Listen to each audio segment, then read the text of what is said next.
আসসালামু আলাইকুম রাহমাতুল্লাহ। আমার দুষ্টু মিষ্টি আপুমনি আর ভাইয়ারা, আপনারা সবাই কেমন আছেন?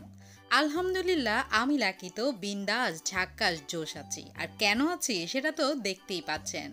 খুবই সুন্দর একটা জায়গায় আজকে আমরা ঘুরতে গিয়েছিলাম। এটি হচ্ছে সিলেটের সবচেয়ে সুন্দর চা বাগান। দেখতেই পাচ্ছেন মাটি কেটে কত সুন্দর করে রাস্তা বানিয়েছে। এত সুন্দর জায়গায় বাচ্চারা গিয়েও কিন্তু অনেক খুশি। আসলে প্রকৃতির যত কাছে যাওয়া যায়, প্রকৃতির মতো মনটাকে তত বেশি বিশাল করা যায়। আর সবুজের মাঝে গেলে তো মন একদম ফ্রেশ ফ্রেশ কুল হয়ে যায়, তাই না?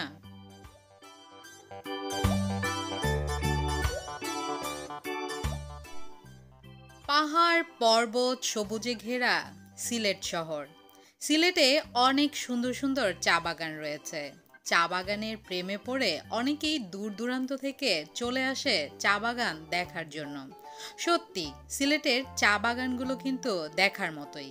বিশেষ করে এগুলোর মাটি কাটার রাস্তাগুলো দিয়ে যখন যাওয়া হয় তখন ফিলিংসটা কিন্তু একদম অন্যরকম। যারা গিয়েছেন তারাই বুঝতে পারবেন। নিচে সবুজ চা পাতা আর ওপরে বিশাল সুন্দর নীল আকাশ, একদম অন্যরকম পরিবেশ। দেখতেই পাচ্ছেন এখানে ছোট থেকে বড় মুরব্বীরা সবাই এসেছে। আসলে সুন্দর প্রকৃতি কে না ভালোবাসে? সবাই সুন্দর প্রকৃতি ভালোবাসে। কারণ প্রকৃতির সৌন্দর্য দেখার পাশাপাশি মহান আল্লাহ রাব্বুল আলামিনের কথা তখন মনে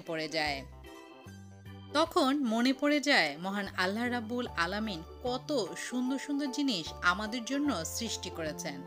না জানি আমাদের মহান আল্লাহ তাআলা কত সুন্দর, তাই না? আল্লাহ তুমি অপরূপ, না জানি কত সুন্দর।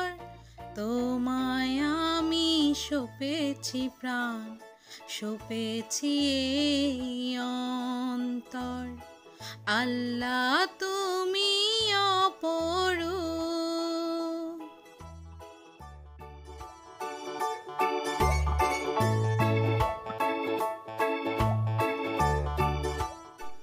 প্রকৃতিপ্রেমী আমি লাকি। যখনই ইচ্ছে করে তখনই ছুটে যাই এমন প্রকৃতির কাছে। আমার কাছে খুবই ভালো লাগে। আসলে মন ভালো থাকলেও এমন সুন্দর জায়গায় ঘুরতে খুবই ভালো লাগে।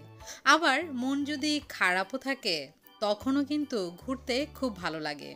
কারণ মন খারাপ বেশিক্ষণ থাকেই না এমন সুন্দর পরিবেশে ঘুরলে।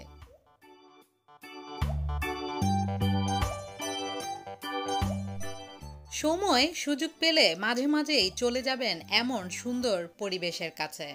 তাহলে এমন সবুজের মতো ফ্রেশ ফ্রেশ আপনিও থাকতে পারবেন আর আপনার মানুষগুলোকেও খুব সুন্দর সুখে রাখতে পারবেন। কারণ পৃথিবীতে চলার পথে নিজে ভালো থাকাটাও কিন্তু খুব জরুরি।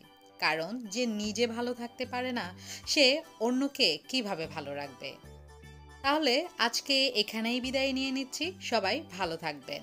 আল্লাহ হাফেজ।